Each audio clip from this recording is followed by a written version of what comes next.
Si les Français se rendent justice eux-mêmes, ce n'est pas par désobéissance civile, mais une réponse à l'incurie de l'État. Les discours moralisateurs et culpabilisants ne serviront personne. Face à la délinquance, la tentation de l'autodéfense, Le Figaro. Devant ce constat, les ratés de la réponse pénale, la lenteur des procédures, les classements, les peines non exécutées, les difficultés de la police et de la gendarmerie pour interpeller et enquêter, le dévoiement des surveillances et des expéditions punitives, l'excellent Éric Delbecq, expert en sécurité intérieure, déclare qu'on ne peut pas approuver cette sorte de nouveau Far West. Comme il n'appartient pas à la catégorie des sociologues compassionnels ou des analystes hémiplégiques, tout pour les transgresseurs, rien pour la société, il doit être écouté. Mais doit-il être entendu si son propos vise seulement à culpabiliser les citoyens qui en désespoir de cause pratiquent l'autodéfense? Dans un monde idéal, dans une France où l'autorité régalienne, l'efficacité des forces de l'ordre, la rigueur et la cohérence judiciaire seraient à leur comble, le Far West, intrusion d'une justice expéditive dans l'état de droit, serait à rejeter absolument. Mais dans notre pays aujourd'hui, nous sommes loin de cette excellence et depuis quelques années, l'autodéfense, ici ou là, apparaît comme une solution plausible face à l'incurie et à l'impuissance de nos organes officiels de protection et de répression.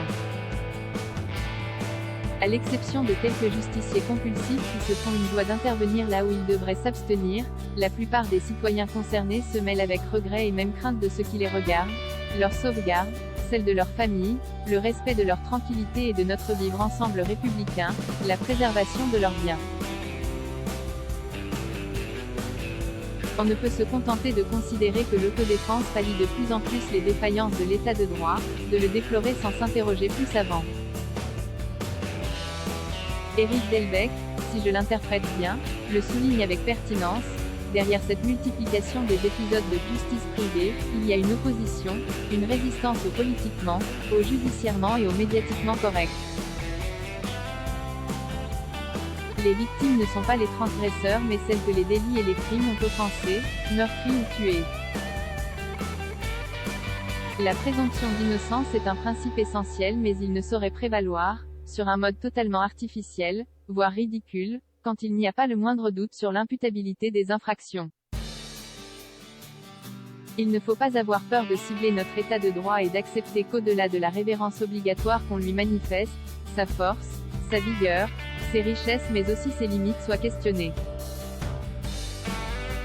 Pour résumer, quand l'insécurité augmente, que les crimes et les délits poursuivent leur course malfaisante, que leurs modalités deviennent de plus en plus sauvages et que police et gendarmerie non seulement ne sont plus craintes ni respectées mais consentent prendre l'initiative à elles, lorsque notre système de preuves fondé sur l'individu pris sur le fait devient radicalement inadapté aux violences collectives où le groupe protège chacun et interdit toute poursuite fiable et opératoire, il ne suffit plus de proclamer état de droit, il convient de se demander ce qui doit être changé en son sein pour qu'enfin il réponde à l'attente des citoyens.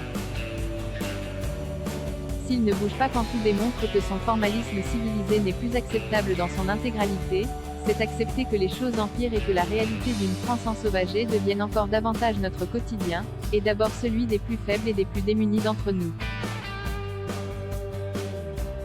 On ne peut plus tolérer que police, gendarmerie et justice ne soient pas autorisées à distinguer, dans la masse des infractions et la multitude des auteurs, les responsabilités évidentes, immédiate et incontestable, avec la rapidité des procédures qu'elles devraient permettre, des affaires et des incriminations plus complexes.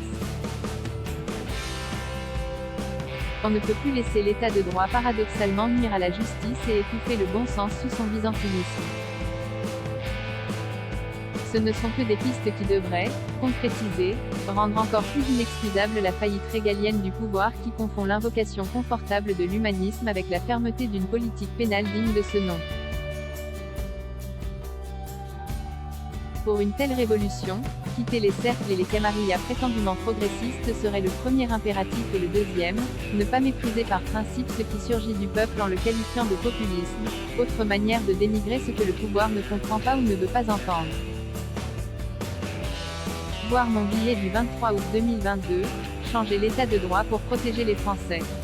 Mais cette présomption d'innocence qu'on met à toutes les sauces, je la retiens et la réclame pour notre nation, les Français ne sont pas coupables. 20 minutes pour la mort, Robert Brasillach, Le procès expédié Price,